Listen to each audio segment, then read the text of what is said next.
This video I'm gonna do like the dumbest car salesman they sing of all time. I'm gonna put books behind me. I'm gonna make this look like I planned to have stuff here. It looks totally natural, like it was Yeah, always yeah. there. It Yeah. looks like those are there all the time. We can start whatever you want. I'm Oh, just I was gonna let you finish putting them up there. all right. Wow, Look at that. you have a lot of them back there. Oh yeah, because I had them all. I brought them all down last night. I did the same thing. I didn't want to be like ruining bedtime, so I came down here to do my TikTok live. So I just had a stack of books. I truly am a used car salesman. Um, No, no, not at all. and then I've got influencer right here, so we can hold that one up. Oh, I've got mine too. Thanks for everyone reading it. Thanks for coming to the thing. Oh, awesome. I have a Um, confession. I haven't read it yet because I was reading Clown in a Cornfield too. Oh, nice. Well, I'm glad that So- I'm glad you were reading one of my books. You're gonna get it's gonna be full spoilers discussion though. That's Amber. okay. I'm gonna get start tomorrow anyway. Go for it. awesome. Yeah. I yeah, was so trying to get to it and I just could not. I was like, I can stop Clown right now and read Influencer, and I just thought, no, I can't actually. It's set on Yeah. Clown 2 is set on Halloween, so I think Yeah. I think you probably made the right decision. So. Yeah, so it is gonna be a spoiler, so your choice that's if you okay. stay. I don't you do, mind spoilers. but- It's all okay, right. cool. I'm glad. And Um, I peeked at the questions too. I don't think we're gonna spoil. We're not gonna like spoil the end or anything. But we'll spoil like through the first third at least. That's okay. I was more apologizing that I won't probably No, have no, no. questions about Influencer. There's no quiz. There's no Or quiz. any. and Okay. there actually I'm is a happy to quiz. take clown related questions too. Yeah. Either Whatever. way, I've read like 3 books since, so they might start running together. Oh So yeah, yeah. There. This is the one where like the fairies and dragons are. Oh, you know. good. yeah. So I am sure you don't need an intro to Adam, but I'm going to give you one.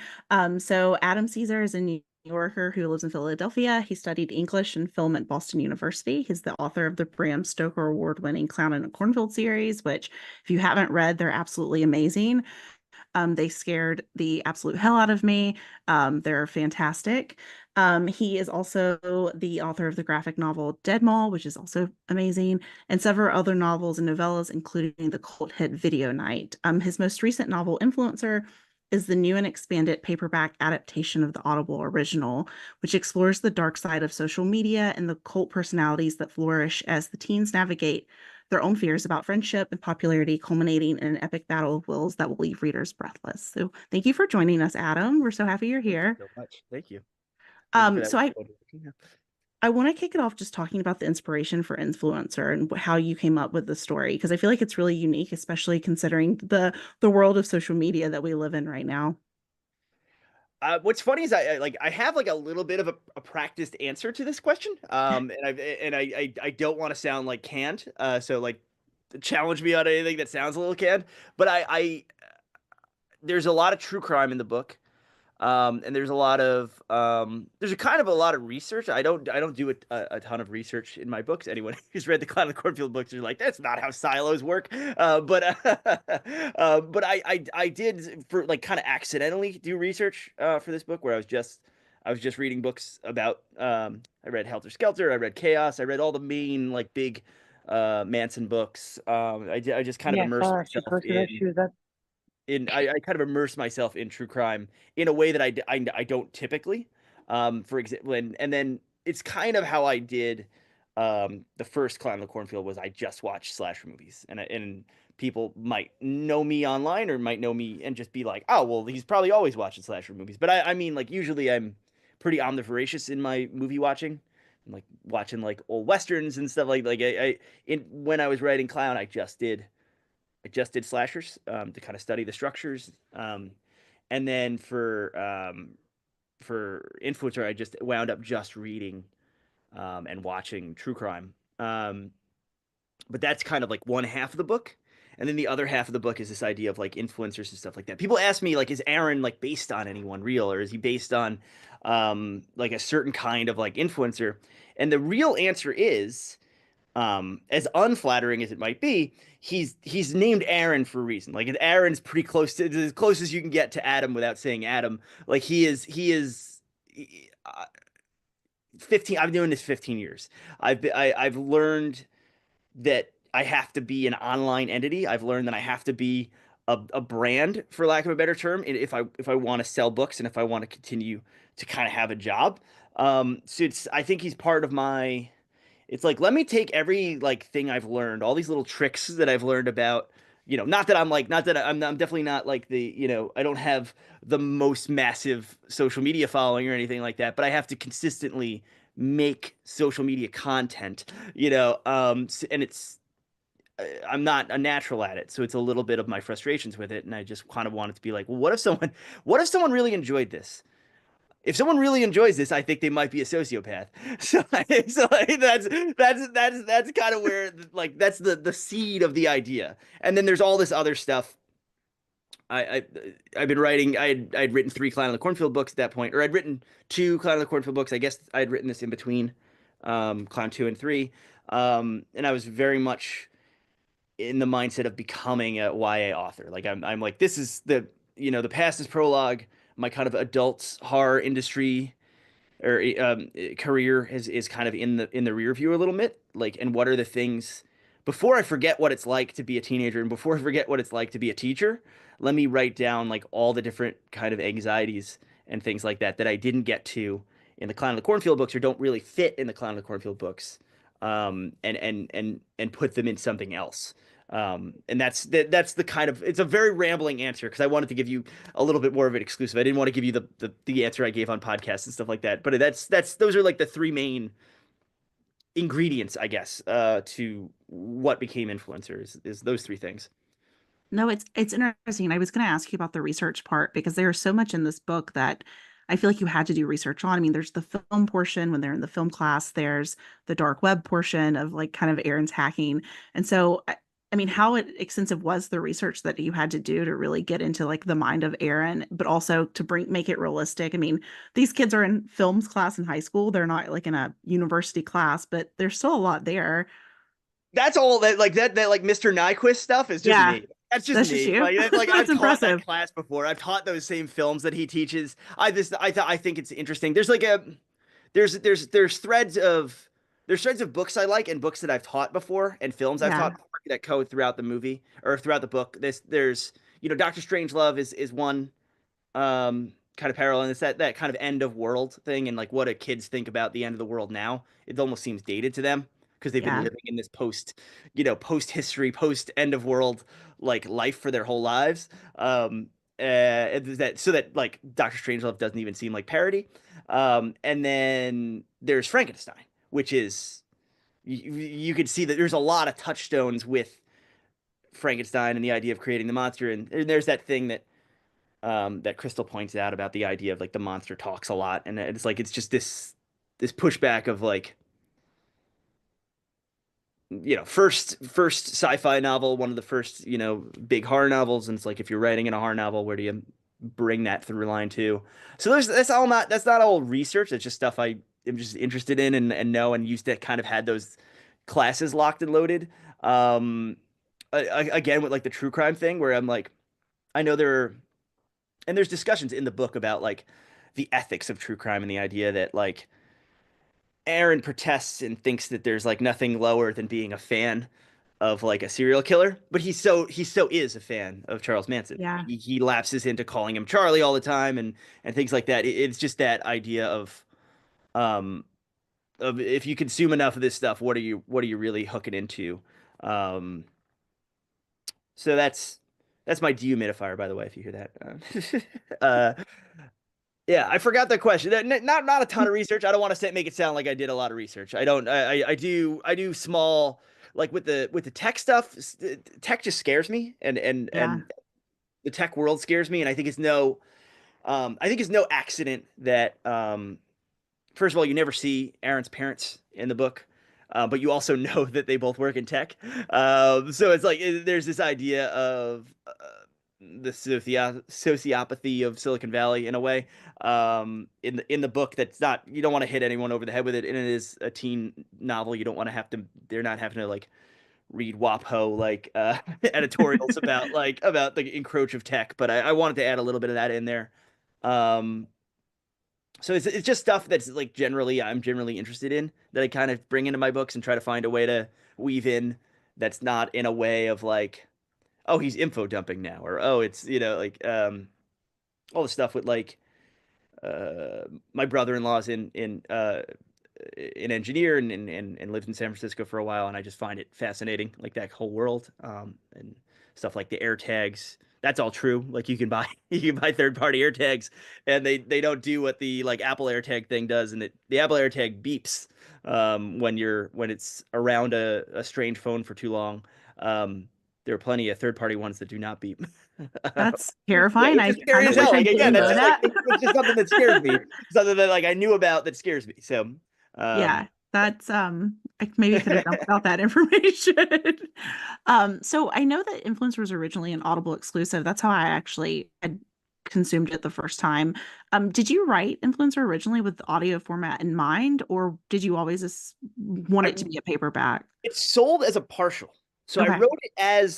I wrote it selling a book, and that was not to get too inside baseball, but I think people will find this interesting. But it sold to Audible, and my first meeting with Audible was actually in a Zoom like this, and they're Amazon, and they're kind of rolling out the red carpet, and you would think they're probably like we're not gonna get any pushback. This is just like an editorial meeting, and like my first question was, hey, like, can I do a paperback of this at some point? Like that was like my first question, and then my second question was like, if you listen to enough of the Audible originals, or if you see their like programming, they do books in all kinds of different ways. They do like podcasts, and they like serialize them and stuff like that. And that was very much something I didn't want to do. I didn't want it to be a full cast like audio drama. I didn't want it to be a podcast. I wanted to be like, this is a book. Like, we're selling it to you as a book. Keep it as a book. And they were very cool with that. Like, they put my mind immediately at ease. And then they were basically like, yeah, you can do a paperback, but there's like, we just have it for a 6 month exclusivity period or whatever it was, Yeah. which was cool. Like, and the book came out basically a year later. I think it was November of last year. So it came out a little less than a year. Union Square put it out. And for those who don't know, I find this interesting. Union Square is actually owned by Barnes and Noble. So it's like the Kramer versus Kramer of like of like book deals, where like half of the book is put out by Amazon, and the other half is put out by Barnes and Noble, which is, I think, is kind of fascinating. Um, so that's how it became, like that's how it came about. It was written as a book, and what I think is so funny is Amber, you used a little bit of the sales pattern that Union Square used, where they call it an adaptation. They're like, Yeah. the exciting adaptation of the Audible original. That's their word. That's their wordage, and they like wanted to use that. They like wanted to like lean into the fact that it was an Audible original. I'm like, why do you want like a competitor's name on your product? Like, I thought it was so odd, but they were just so pleased as punch to have like, because I guess like the Audible original, like, more people listened to Influencer the first week it was out than have like ever read any of my books. Like, which is wild to me. Like, because it replaced the Britney Spears autobiography I on the remember that.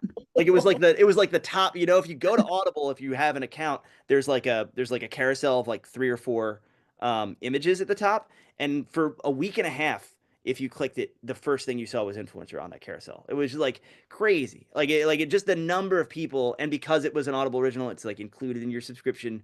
People didn't have to pay for it, so they were just like whatever. And it was just really a cool thing to be like, "Oh, wow." When like the one of the largest websites in the country is putting you on the front page, people find your book. It's been a little bit of an uphill battle getting people to be like get the physical copy. But it was super cool when that came out. So it's been a neat experience, and I only really asked those questions when we had that meeting, because I'd been screwed before on like interesting like new media ways of like presenting things, because I have a book called Mercy House that no one's ever read, because Random House like did it as an ebook only. Oh It's still no. out there, but it's just like it was a bad experience, and I know through experience, like oh, don't let them just do one format of your book. Like let them like you have to like I didn't want to protect the sanctity of the book for like readers who want something physically on their shelves. Um, and it's all worked out. So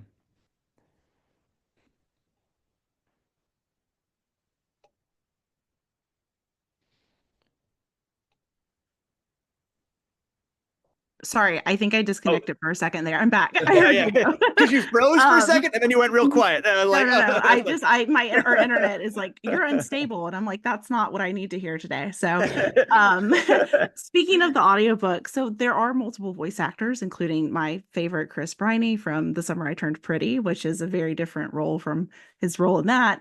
Um it's interesting to listen to it and hear the different narrators and then go yeah. into the written format.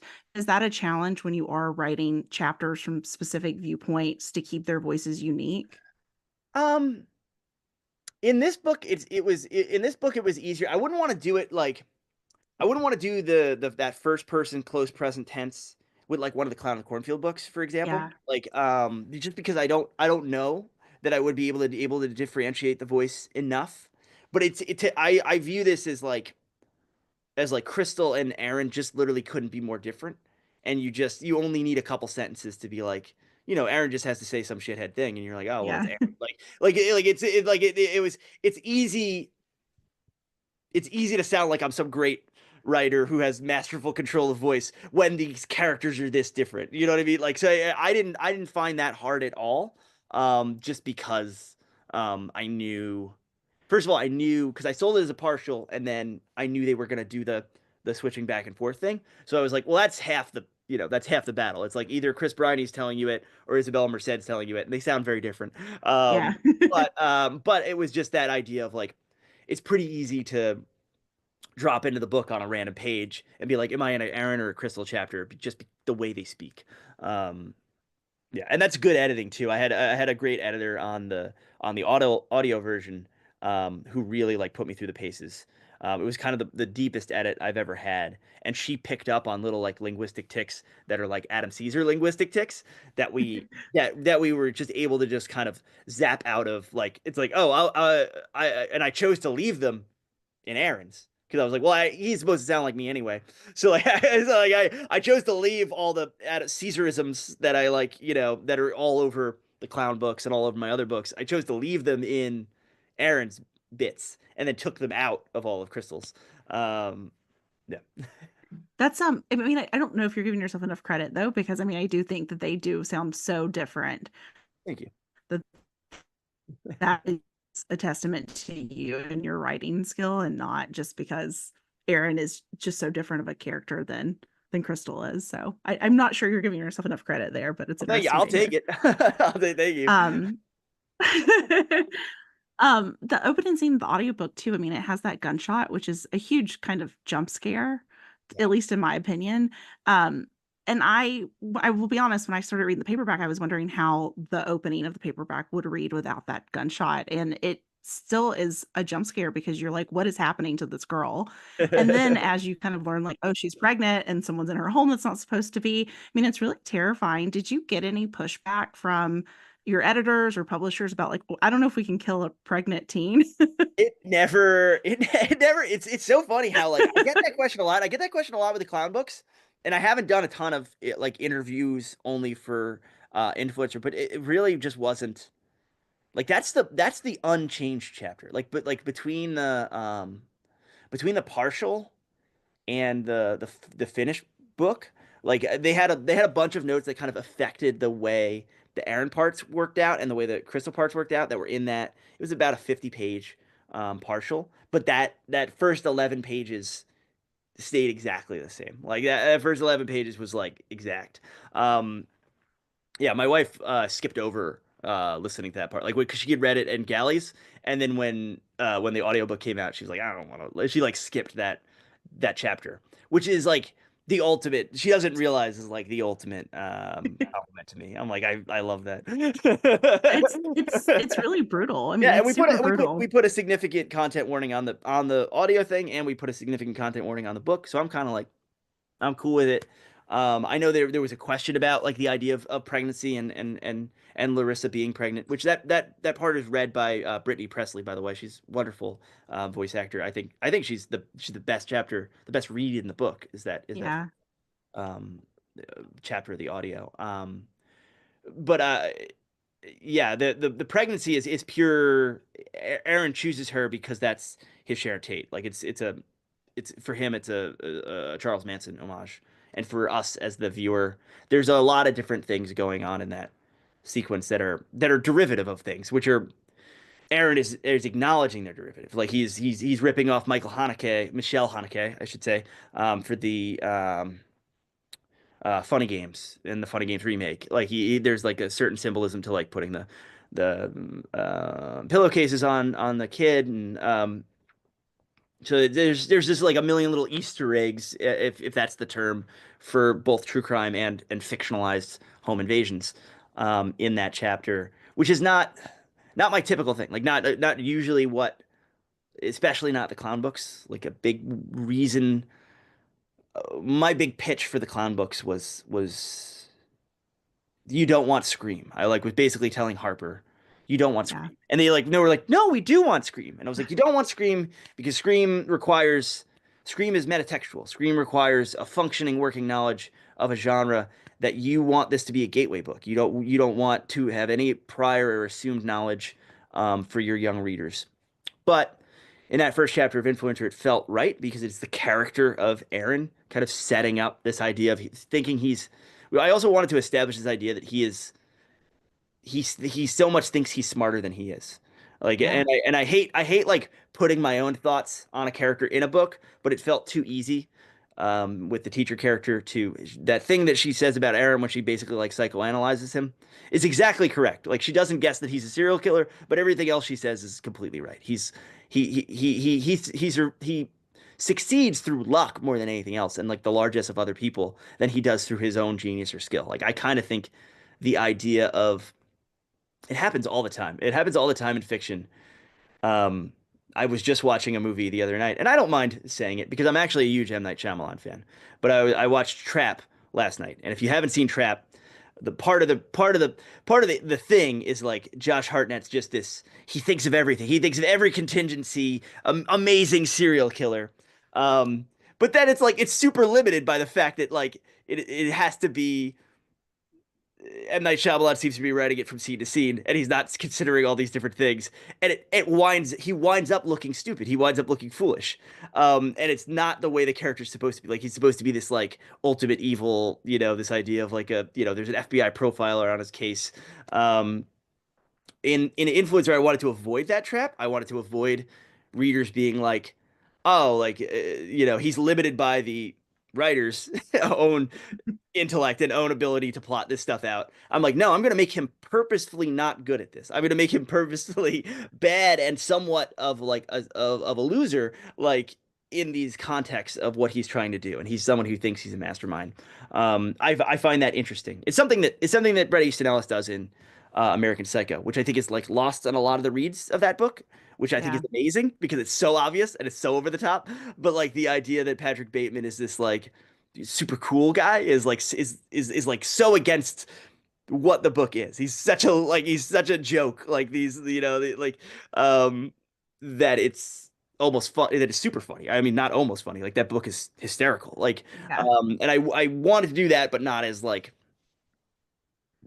on the nose, if that makes sense. Because that's not Yeah. really what the book's about.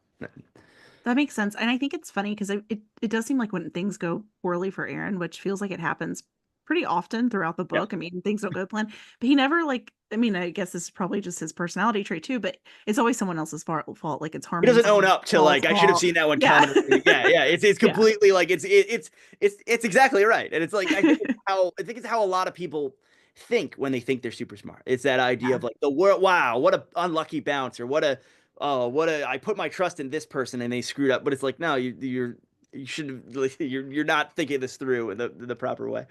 Yeah. How much of, I mean, Aaron's, I guess, flaws, I mean, it's more than flaws because he's you know, a serial killer. How much of them, though, I mean, putting that aside, how much of his arrogance and like thinking he's smarter than is, do you think is his age, and how much of it is just this person is like kind of a sociopath and born serial killer? That's a really good question. That's a really good question. I think it's like 50-50. I think because I think there is this idea of the arrogance of Yeah. youth. And as a teacher and as someone who just like was a know-it-all kid. Like I'm Aaron's a lot of things I'm not. Like he's like Aaron's a racist, Aaron's all these like different Aaron's all these different things that like I don't want to like draw the parallel too much between me as but I remember being a teenager. Like I remember being like so thinking that I had everything figured out. And I think that's a pretty common thing, especially for teenage boys. And it's a good juxtaposition for Crystal, who is the opposite of feeling like she has everything figured out. She actually does have a large section of like baseline competency, but her own anxiety and her own self doubt gets in the way of her even acknowledging that she has these things. And I think is they're inverse characters. They're like perfect foils for each other. Where it's like in a complete surplus of confidence, and then like a complete dearth of confidence, and like but make them have to fight. Like is what's partly interesting to me about the book. And I think I'd say half. I think half is his apparent sociopathy, and I think half Yeah. is just he's a 17-year-old boy. Like he's gonna think that he's the shit and that he has everything figured out. Because that's how a lot of them are. And I think there's a certain process of maturation that you look at the not to make anything we were just talking about Twitter before, but there is this idea of like there's people that grow out of this stuff and people that don't. And it's never in the way that it's depicted in like teen media or things like that. There's always this idea of like cliques in teen media and all this like and like Mean Girls and the cool kids and the sports kids. It's never that. It's never that. It's almost always the nerd. It's almost always like the people like me that don't get that chip off their shoulder or like don't have that moment of self-realization of like I'm not the smartest guy in the world or I'm not the like maybe I should slow down, maybe I should consider other perspectives. They continue on.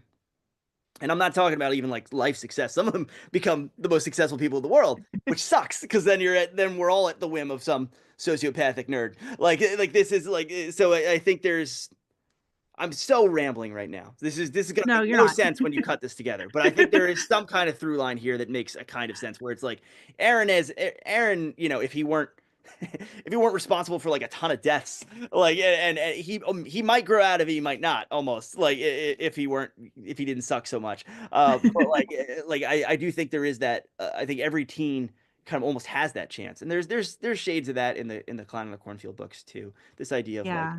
I think about it a lot. I think about like what if I like continued being the kid I was when I was 16. Like that's a scary thing. Like I think of like what are the things that scare me as an adult, or one of the things that scare me as a teen, and that's how I mix up my like potions to make my characters and make my books. But that's the question I think about a lot, and that's one of the things that scares me the most as an adult of like that alternate universe. Like what if you never grow out of that? And it makes me it makes you question like what would my life look like if I didn't stop being a teenager. Yeah. I mean, I'm an adult reading these, so I kind of feel the same way too, but I can imagine how it feel to be a teen reading them too and have that reflection of like maybe this isn't I don't know. Hopefully you do some issue spotting within yourself Oh as yeah. a teen reading. I know in the afterward or the acknowledgments that you say you're more like Crystal than Aaron, but it does seem like you have some of yourself built into Aaron. Obviously, though you're not like a serial killer, but how much That we know. of Uh, well, now's your chance to admit it. How much It'll be of a you hot is exclusive. yeah, the police will be there soon. I think it's like 60-40. I Okay. really do. I think I'm more Crystal than I am Aaron. I do think like especially in high school. I was very very I think there's a central paranoia with Crystal that we haven't really talked about. That idea of like, are my friends really my friends? Which Yeah. I think is something that I like that even to this day like think about all the time. Like it's like a kind of like a neurotic loop that I sometimes get in of like that idea. Like and I think it's like it's a real issue for her. Like it's like it's for usually as a teenager it's like a pretend little thought exercise, but for Crystal it becomes real. You know, like she has to like contend with this idea of like, oh, she screws up, she gets hacked, like she finds out like her worst nightmare actually becomes true like pretty instantaneously. Um, so it's again another thing of like, well, what would I be scared of if I were teen? Yeah. Yeah, I just throughout the whole book like want to just hug Crystal and be like, it's gonna work out. Like you just have to like outgrow this a little bit. Yeah. Um, she also, I mean, she outs Aaron as the speaker relatively early on in the book, and I'm glad that she does because I think it helps the story move along quicker. But I mean, was there ever a version of the story where you thought, let's kind of draw that out a bit more and have her That was know in the president? that was in the partial. And what's funny Yeah. is I think there were passes on the book where like I got like a letter or whatever from like not like a full edit letter, but like a here's like why we're I think there were passes on the book they didn't like I can't 100% remember. Like maybe there was even discussions afterwards of like can we push this? Like can we punt this Oh, a couple chapters? And I don't I actually I made my little impassioned plea of like here's why you don't want to push it a couple chapters because I really do think I think there's in my books and this is just me this isn't like writing advice or anything. This is just the way that I view when I sit down to write my books. I it's it's kind of cannibalizing the Elmore Leonard like cut out the boring stuff, but he usually meant that he meant that prose wise. But I mean it like story wise because I'm not a huge yeah. plot guy, but there tends up being a lot of story in my books and it comes from the fact that like if you look at all my books, even the pre YA ones, they all have prologues where people will tell you don't put prologues in them. They all have prologues because I want something to happen right at the fucking very beginning. Like I want something cool that is exciting to me as a writer because it helps me momentum wise get into writing a book and it's a reader. Like I just don't I don't I'm reading a book right now that I'm just like where's the like what all this downtime? Like what is with all this like down, you know, like and it's like it drives me nuts as a reader and it's just again it's I know it's my own hang up. I understand there's plenty of books that have plenty of downtime that I absolutely love and I understand that that's it's a pacing thing and it's how you do it. But I never especially because they're written for a younger audience, I never want to feel like I'm dragging anything out. So I think Yeah.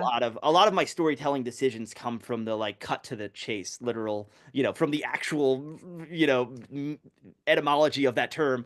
Like I really do want to cut to action. I don't want to cut to things happening and things impacting our characters and upending their status quo as soon as we've established a status quo. Like I think a status quo is never a holding period I want to stay in for very long.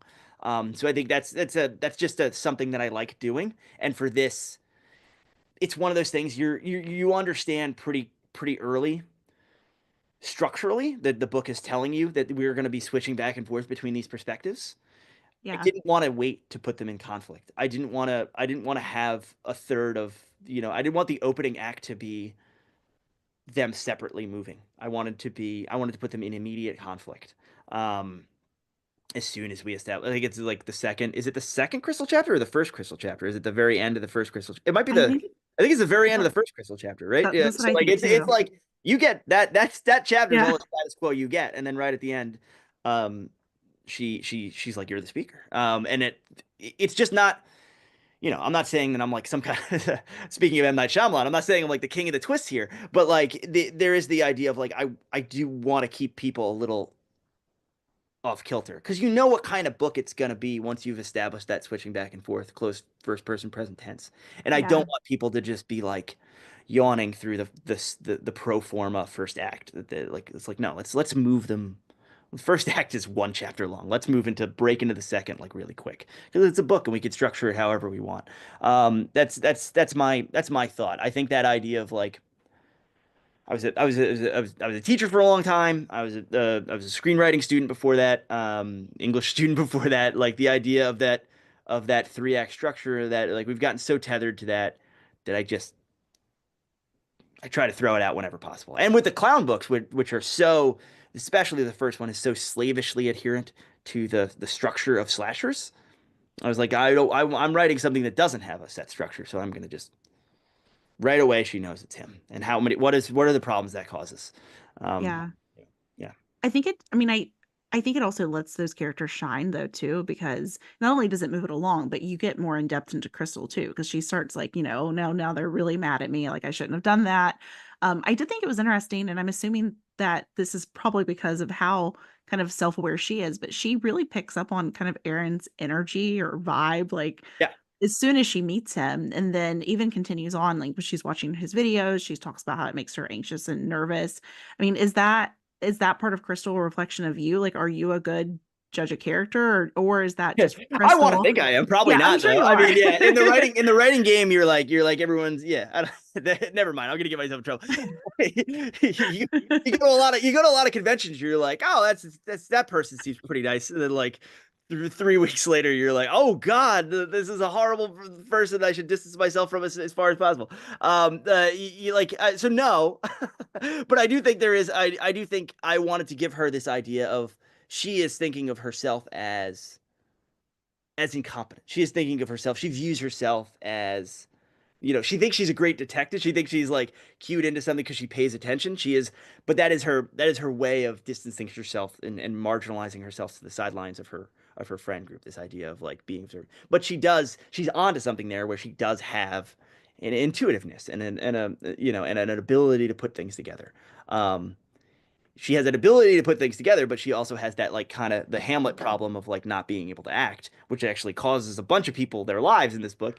Um, which I like. I love that. I love the back and forth. People get um there's this whole idea of like people don't like that they call it a trope, but it's not really a trope of like people of horror movie characters and horror fiction characters making bad decisions. But it's like it's not so much it can be lazy writing, but I love the idea of knowing why a character is making bad decisions. And I like the yell at the book, yell at the popcorn, yeah, throw popcorn at the screen kind of. I like that feeling. It's a like kissing cousin to like dramatic irony where you know something's gonna happen and a character doesn't.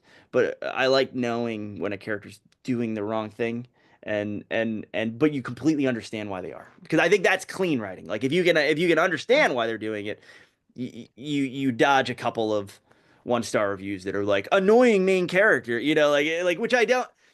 You're never gonna win that person over anyway, so I kind of try to throw them out of my mind.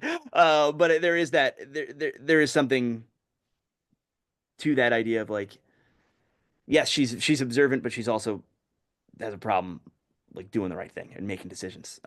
So I feel like Trevor is kind of the similar, like he's so similar to Crystal, but he I feel like is also maybe a little bit more confident, but sticks around to protect his friends. Um, I mean, when you were writing these characters, were you like, okay, I have to have Harmony and Paul, which are kind of like, I mean, for lack of a better word, they're kind of hot messes. Then you've got Gail, who's like in the middle, and then you have Crystal and I mean, did you think about like each of them being in this friend group, or did that just happen? I like the idea. I like a Clark. I just noticed that like I haven't been reading like the ticker tape of things, but Clark said Clark's answer should have just been my answer. Clark said it better than I did, and like a lot quicker too. But the idea of like of friend groups and being like in the Clown and the Cornfield books, you have these certain archetypes of characters, and then you reveal things about them that make them not the characters that you think they are. You think you're getting like John Hughes characters, and then they have a little something about them that makes them a little different, a little bit more human, which I think is kind of the real world. Like when I was teaching, you would meet kids, and sure, every human being falls into like certain categories based on like their biases and how they're raised and their interests and like things like that. We really only like, there's only so many kind of variations of person, but then you get into those, like you drill down into like the smaller personality things and the smaller like life moments, and that's really what makes everyone different. Like you can like be like, oh, like Brooklyn IPA drinking guy like with a beard, and you'd be like, oh, you can draw a picture in your head, but there's not a single one of those people that is exactly that thing. So I think I view that I make that approach to kind of character building in a lot of ways. Just they're informed by either kids I taught or people I know or people that were my friends when I was growing up. Um, that's and Aaron has that moment. He has that John Hughes moment where he looks at all the tables and he kind of assesses them, whether he does correctly or not, as Clark's kind of putting out, like that idea of like he's not some like Holmesian genius who's coming in and deducing everything about everyone. He thinks he is, but he chooses the table that he thinks is this most unique friend group, which are kind of a lot of friend groups that we all had. Like you'll recognize them as like they have their little internal dramas. They have people that are like meaner and better friends than others, like which I think is like an interesting thing that we never do in or we do, but we don't do it as much as it happens almost in real life. Like there's like you ever go like especially in college, you go to like like college friend group or like you go to like a party in college, and there's like it's like no, there are people who are like dicks right next to like your best friends, but you kind of still call them all your friends. Yeah. So I think that's kind of I always find that interesting, and I think mean people are funnier to write, which is why I like Harmony. Which is why I like Harmony. Is why I like Janet. There's like all you could tell kind of all my favorite characters in these books by how mean they are. Like so like uh it wasn't so much like I needed to like dole up sides.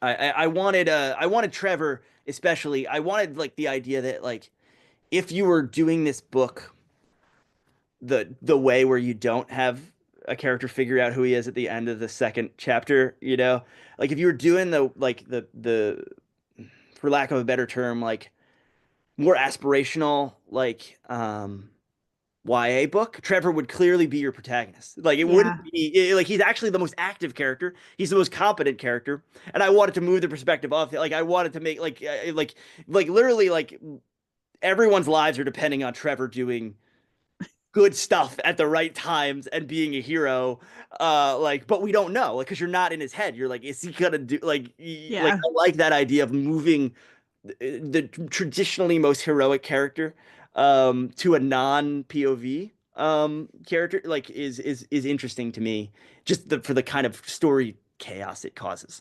And it's a little tricky because it makes that ending a little tricky to write. But I like it. I liked it And too. so again, I didn't like line them up and be like, we need these people on Aaron's side and we need these people. I just like I kind of built a van full of kids because there's a scene where they like you're introducing them on the way to school. I was like, what would Yeah. the carpool look like? And then let's who would naturally break where is kind of how I built it, if that makes sense. Yeah, that makes total sense.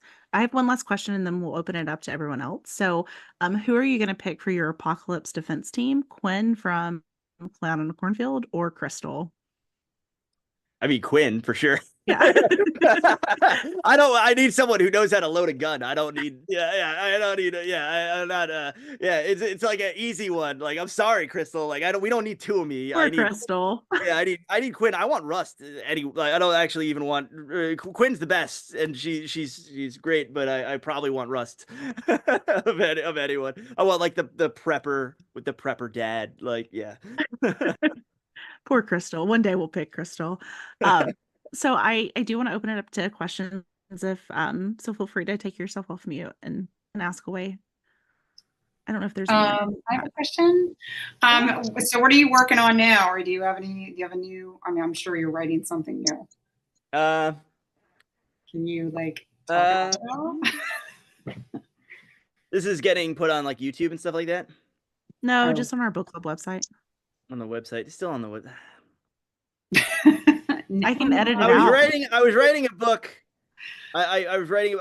I'll talk about the thing that is in progress. I'm writing a vampire book, and I'm hopefully gonna be able to tell everyone where and when that vampire book's coming out at some point. Yay.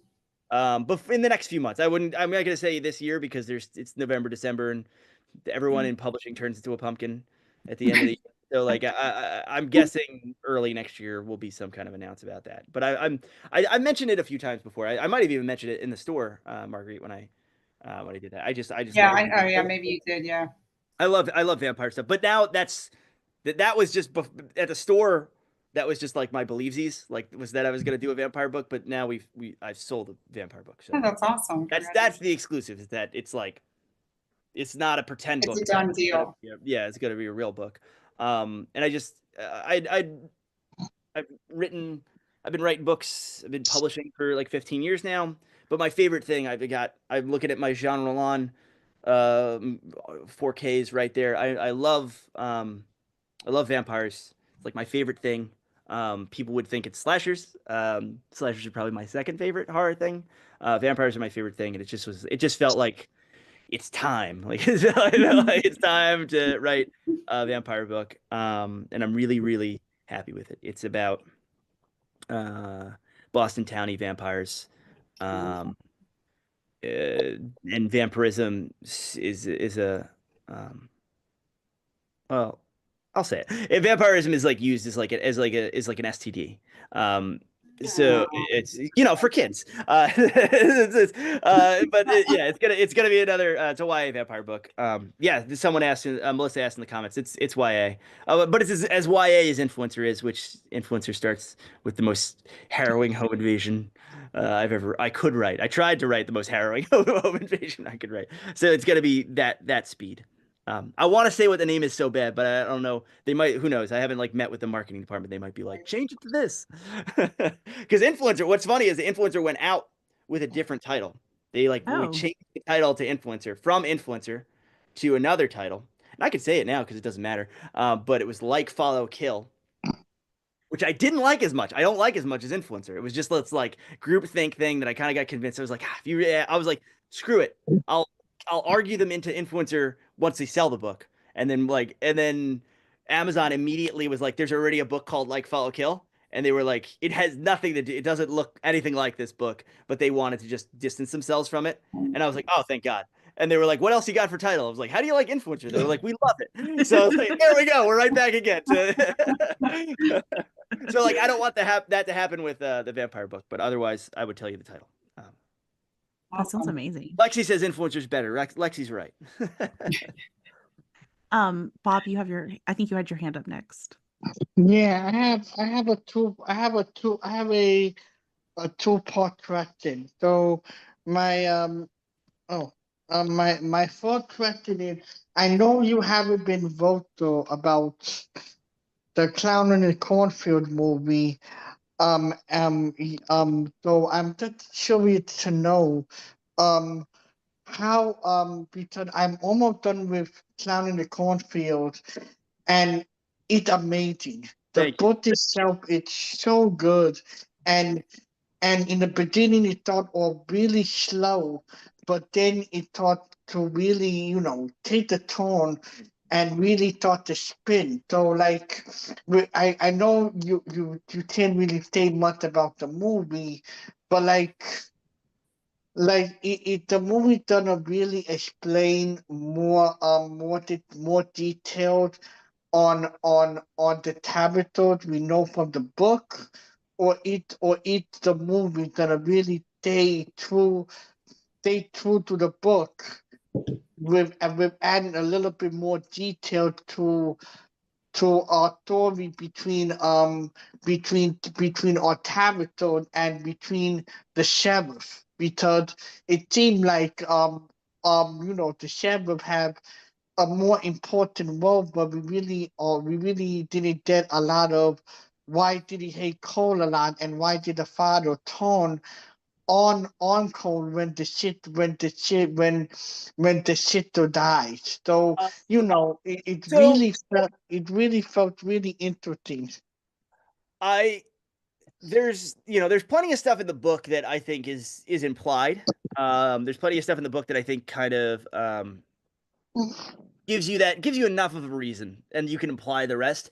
I here's the thing about the movie. I read the script. I read the first script. There's a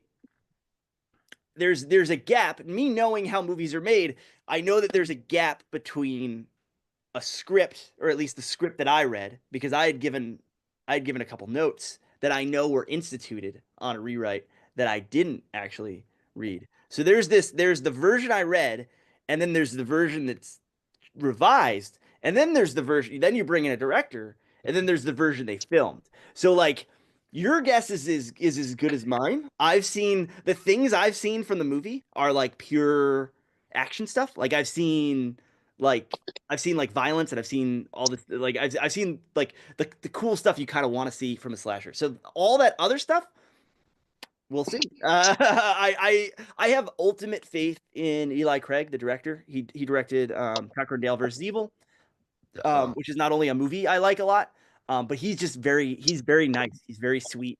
He did like Zoom calls with me, like while they were like in like ridiculous pre-pro, like while they were in like the heat of like pre-production, like they were gonna start shooting in 2 days.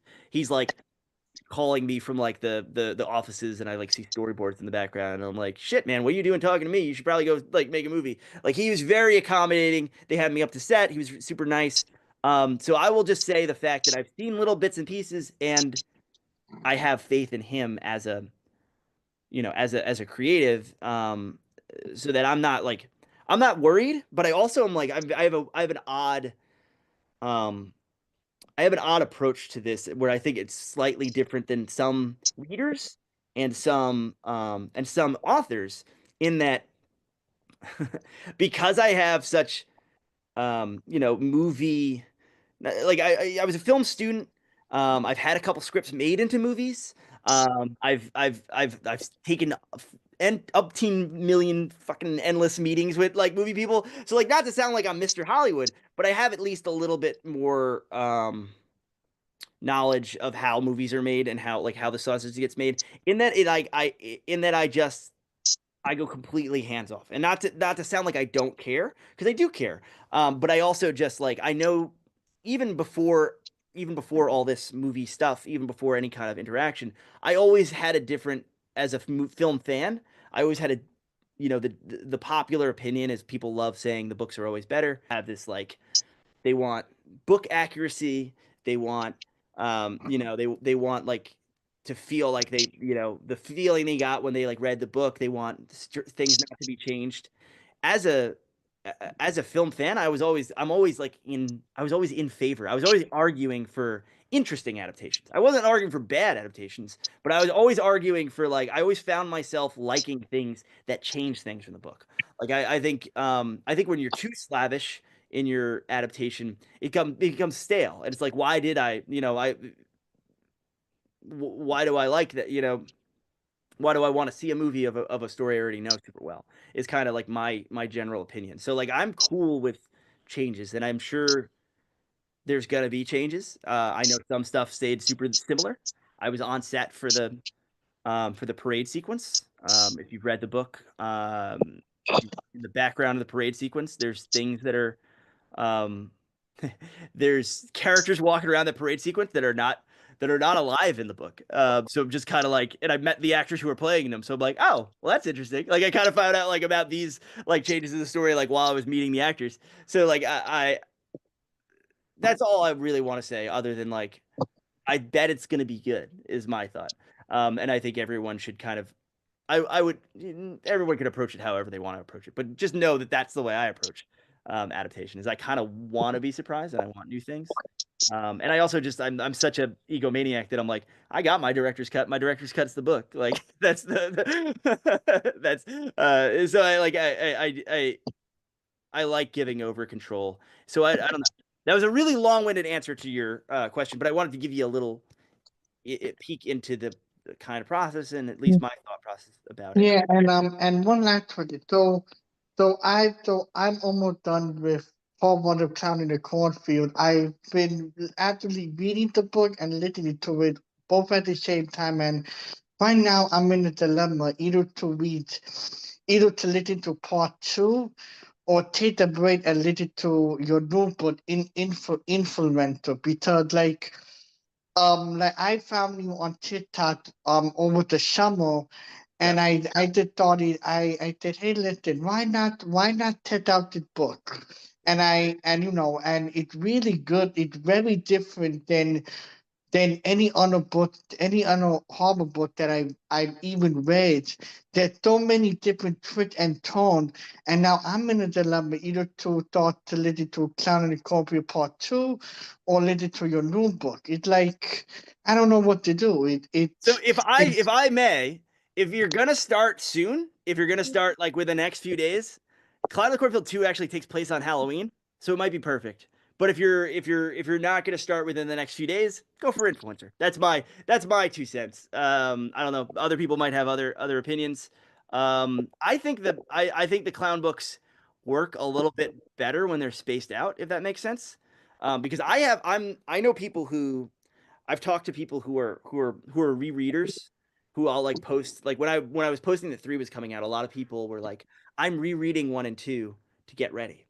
And what's interesting is that this is like revealing my own like the way I consume media. I don't reread stuff, especially even with series. Like I'm not like I'm so like I've just got stacks and stacks of books. I got stacks and stacks of movies. I don't want to have to reread stuff. So I write the Clown of the Cornfield books, assuming that there is a maximum of like 2 years between, because they come out every 2 years. So it's like I write them not they don't have like previously ons, but they do give you a little bit of like the characters have changed. There's always a passage of time, and there's always a little bit of like a checking in with like, hey, remember when we did that thing on Halloween? Remember like in book 3, there's this like slight reminder. So like I don't think you have to worry about like, oh, I'm gonna like lose the thread between 1, 2, and 3. You don't. I think they work when you have a little bit of space. Is my opinion. But thank you for finding me on TikTok, Bob, and thanks for picking up the books. I appreciate it. Jean, I saw your hand next. Okay. I guess a couple things. So you mentioned, I guess the book that you're currently reading and how it has dead time or whatever. What book are you currently reading? What's your favorite book of all time? I ain't doing that shit. Get out of here, Gene. He's gonna drop a breadcrumb, and I'm gonna be like, This isn't like which one I'm is not here to it? spill tea. What is this? I'm not doing No, that. you're fine. Okay, so well then what's the scariest book you've ever read? What is the best book you've ever read? And what is a book you wish you had written? Ooh, that's hard because I was gonna, as I'm like listening to the categories, one could fall into 2 categories, but I don't want to That's do fine. that. That's fine. Scary, scariest book I ever read. I bet you've had Josh Mallerman on. I was gonna Yeah, say you might have had this answer already, but you've only had. I'm only the second dude, so we'll just. that's fine. Marguerite's probably heard me say this. Darren's probably heard me say this. Stephen Graham Jones is Only Good Indians. I love Okay. the bicycle scene or the motorcycle scene is the best.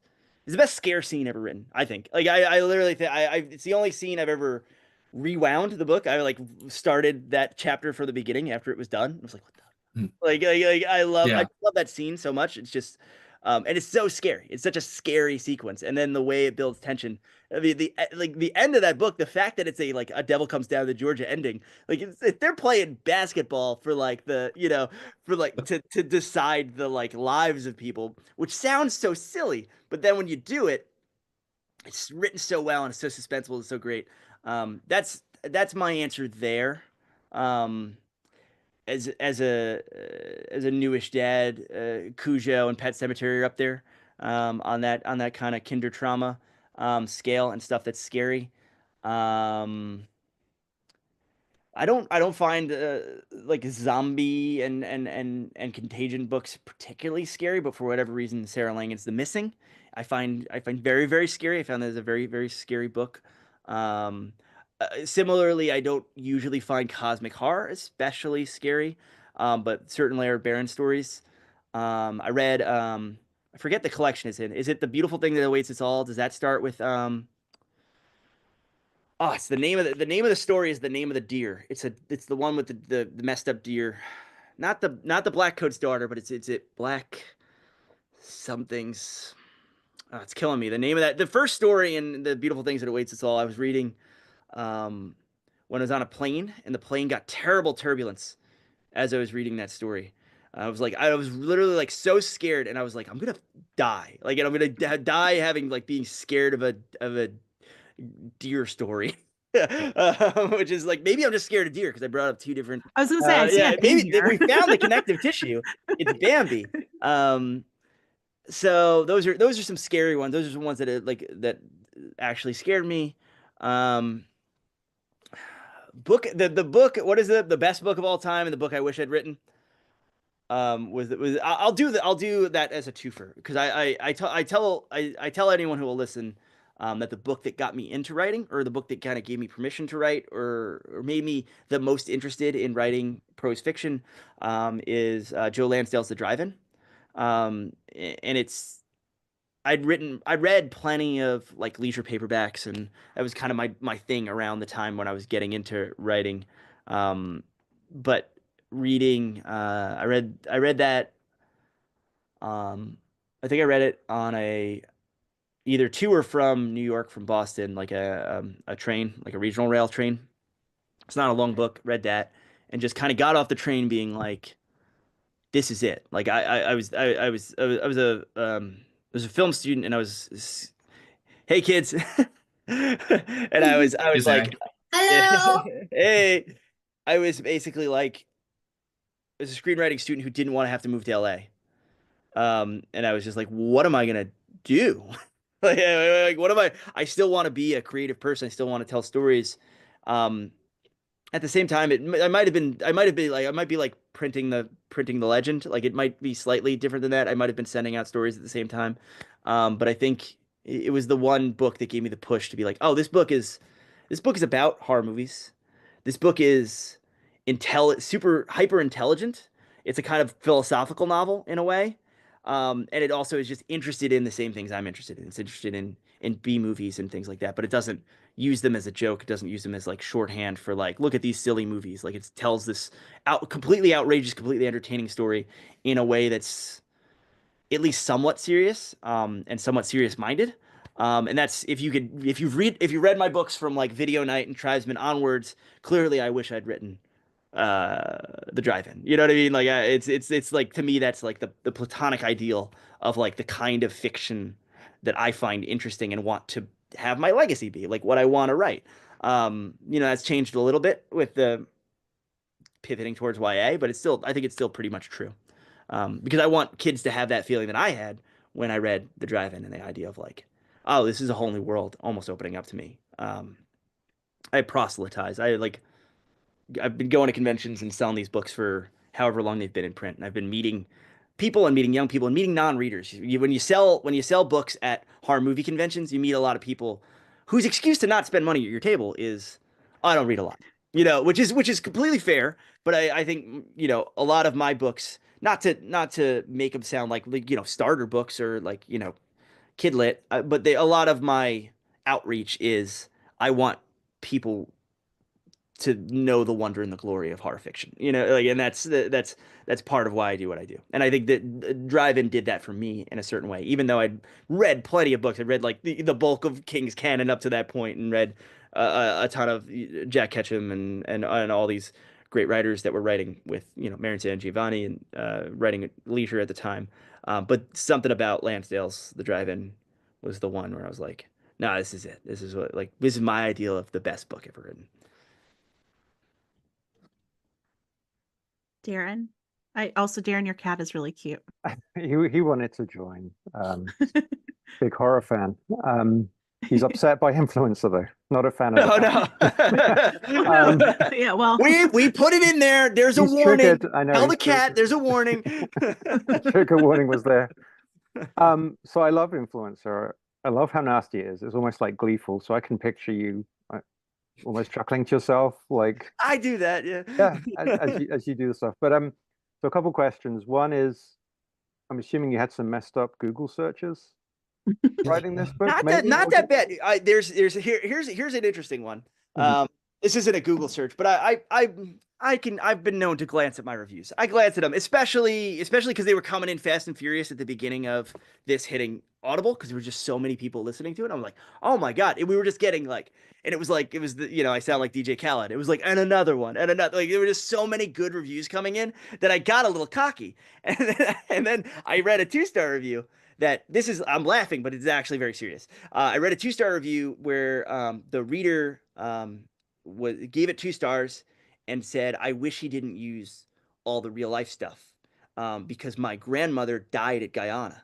Like she was in the Jim Jones's church. So I was like, I read that review and I was like, yeah, fair. Like you probably don't want to read a sequence where teenagers are having a threesome listening to the guy on death tapes. Like you know,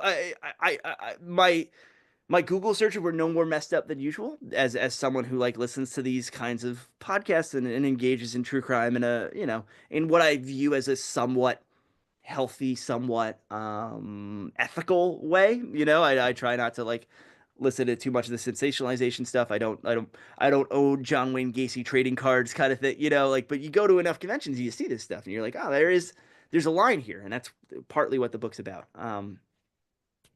I just found that one interesting. I found that was the most Yeah. interesting review I've ever gotten because I was like, oh, like I did like I might have done like actual psychic harm to this person that I did not intend to do. And it was a moment of like responsibility. And it's this there's a question of like, well, this really did happen, and this is like a public event. Everyone knows about it.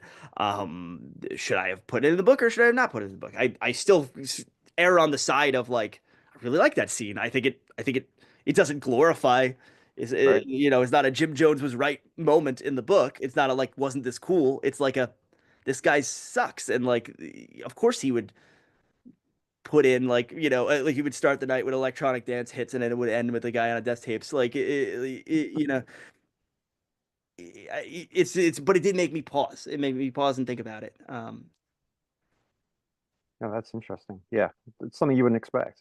Exactly, yeah, it was it's history made real, and you're like, oh well, if you know hundreds of people died, like it would stands to reason that, you know, some of the, you know, their relatives would be around and you might run into them if you have a book that, you know, went out to free to everyone, like I was saying, like so it's like it's a mass, it's a question of then mass media, because I'm used to being not mass media. I'm used to being like hand selling copies of Video Night, you know, out of the trunk of my car, you know, like and it's a difference. Like it's a difference when you have a wider audience, and suddenly have a wider audience is something to think about. Yeah, for sure. And then I have another one. It's interesting you mentioned Scream because I like the fact that the opening feels like a Scream style opening, but I feel like it's the first time since Scream that I've been surprised, like Oh, to that extent. Like it was like, oh, thank you. oh shit. Like I genuinely thought these were characters that were going to be in the book, like Yeah. continue Yeah, continuing. yeah. being like that, but- Larissa would be a perfect final girl. That's the thing. That's the Right, thing about yeah. Larissa is, and it's almost and you play with that. I'd written two slashers, and I knew I was writing a third at that point, and I'd written Con Season, which is a slasher. So I'd like, okay, four slashers in. I want to almost subconsciously tell you, you know, if that's me almost breaking the fourth wall to be like, this book's not a slasher. Like this is, you know, this is your, you know, she's less your Casey Becker. She's more like your Sidney Prescott, Yeah. but we just I can obliterate her right at the beginning. Like, and that changes the tone and it changes the genre of the book in a way. And I'm glad that it fooled you. You know, I'm glad that you know, I'm glad that that worked on you. Funnily enough, I did this math the other day because someone had asked in one of my lives, on one of my TikTok lives, about Scream and about like people view the clown books, and it's usually younger people, and they view them as such like Scream allegory or Scream corollaries. Like they like see Hmm. they see like connections that aren't there. Like I know that people have like talked about Gale and Dewey as like Rust and Cole. And I'm like, I don't see that at all. Like and maybe it is subconscious, like maybe it is, but like there is an idea that it is kind of baked into my DNA because I saw that movie. I begged my dad to take me. It was 1996, so I was 8, 36 years old. I was 8 years old, went to the Islip Triplex, and I didn't make it beyond Casey's death scene. I was there for the whole opening sequence, and that opening sequence is arguably the only scary, you know, only objectively scary scene in the movie is that scene. And it's so terrifying. And it so terrified me as a kid who thought he could handle it. And I ran up the center aisle of the Islip Triplex, like gone. And then I saw it on VHS when it was, you know, 9 months later, whenever it hit Blockbuster. I was like, I can do it now. And then I kind of watched the rest of the movie and I loved it. But I was also like, oh, well, I made it through the worst part. Like I could have just stayed. So there maybe is something to it is hard baked into my DNA, but I really don't see that. Like I if anything, it's more Halloween. It's more there's a whole bunch of other stuff that's in the clown books. There's a lot of Yeah, they never felt like Scream. Like they're not winking at everything. Yeah. You know, which Scream is. But one last thing about the opening of Influencer, did it always go that hard? Like Yeah. from your first draft, you were like, this is just going to be messed up. Like I said, that's I don't publish first drafts. I'm like a big revision guy, but that's as close to like publishing a first draft as like maybe I've ever come. Like that and the diner sequence in the Clown in the Cornfield between Quinn and her dad, and when they meet the sheriff, those two scenes, which I think are the strong, or maybe the strongest scenes in each book, are like the closest to my first drafts, which is just like. So tell your editor that.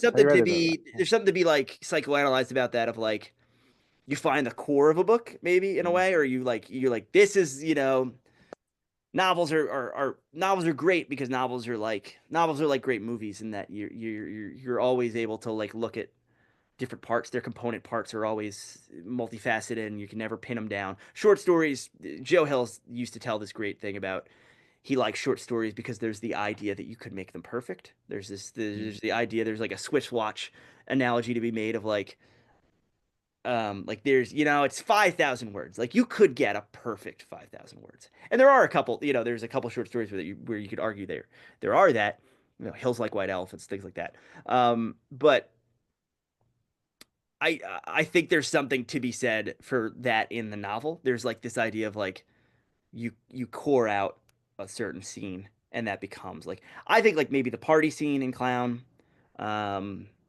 maybe the in Clown 2 the pool scene, for anyone who's read that one. I think those are like the cores of the books, and then the books are all built around them.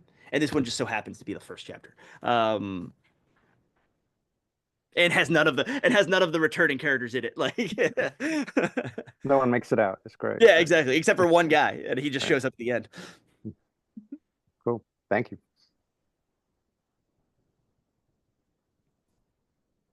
I have one more. Yes, Dana. So I'm good to go. I'm good to go for a while if you guys have questions, or if you just like get me off of this Zoom. Like I understand that too.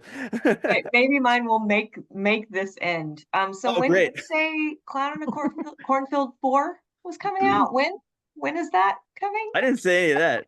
No one said that.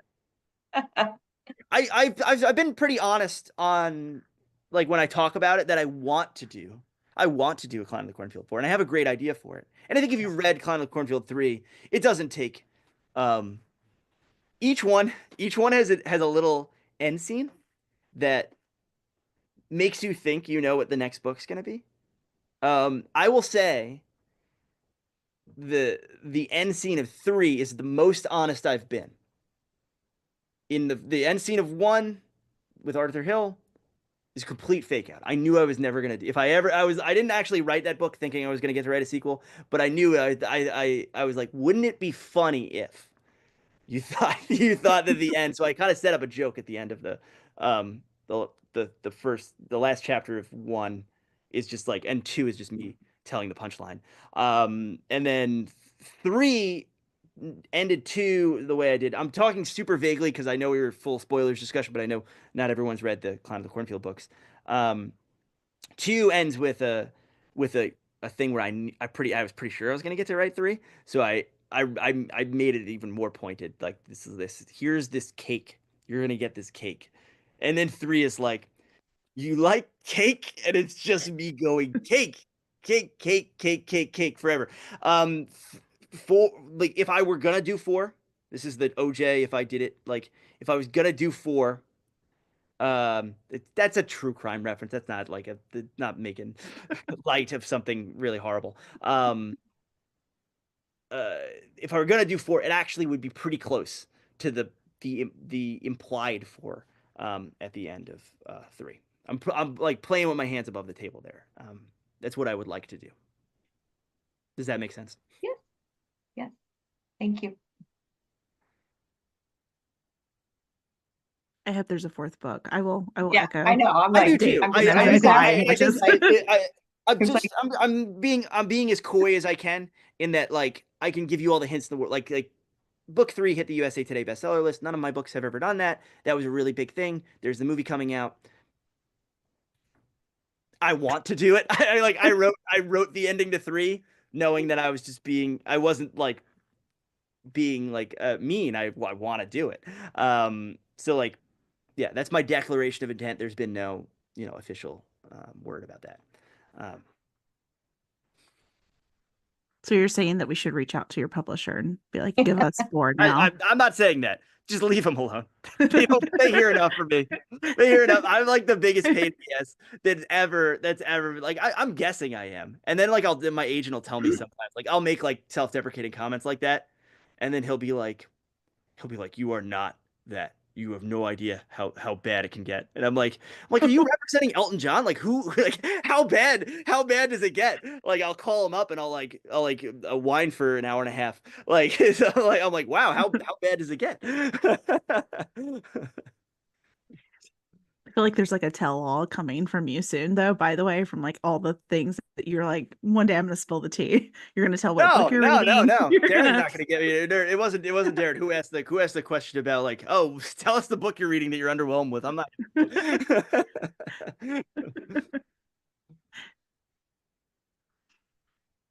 Thank you so much for joining us, Adam. I mean, I really appreciate it. I know you've got so much going on, and also for, doing it so late. I know it interfered a little bit with bedtime, so I really appreciate it. It was perfect. Yeah, I hope I'm gonna go see how it went, but I'm hoping it went okay. But thank you so much. Thank you for having me. Thanks for bearing with my basement. Yeah, I hope it was fun. Thanks for everyone in the chat. I didn't get to be in the chat as much as possible. Gene says Clown of Cornfield 4, Friendo takes Manhattan. You could like I'm playing. Also, I already did my Friendo takes Manhattan bit in 2. 2 already has. It went so far as I wanted to mess with people so badly that I got the cover artist roped into it. 2 has several sequences that take place in Philadelphia, and then you're quickly out of Philadelphia, which is kind of like Jason Takes Manhattan, where you're only in Manhattan for a very little bit. So I had him draw the skyline of Philadelphia, or I asked, if Matt Ryan Tobin could do the skyline of Philadelphia in Frendo's eyes for 2, just because I think it's funny to like do stuff like that. But you could reasonably guess the title of Clown of the Cornfield 4 by carefully reading Clown of the Cornfield 3. I'll say that. Gives us something all to ponder tonight. We'll be running a contest to see if anyone gets it.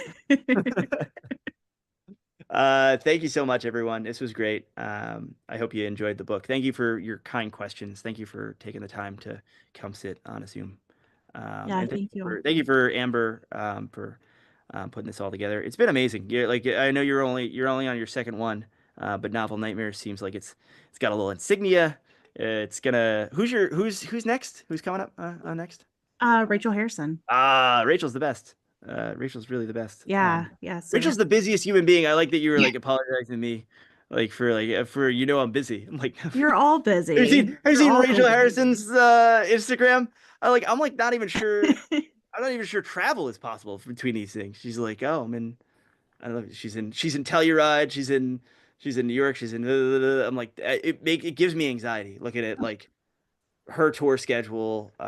Some other writers' tour schedules. Like it gives me actual anxiety because I did 5 cities in 5 days for Clown 3 and I was done. One of them was Doylestown. It was like not a hard one to get to. And I was like after that 5 days, I was like, put me in the ground, never doing this again.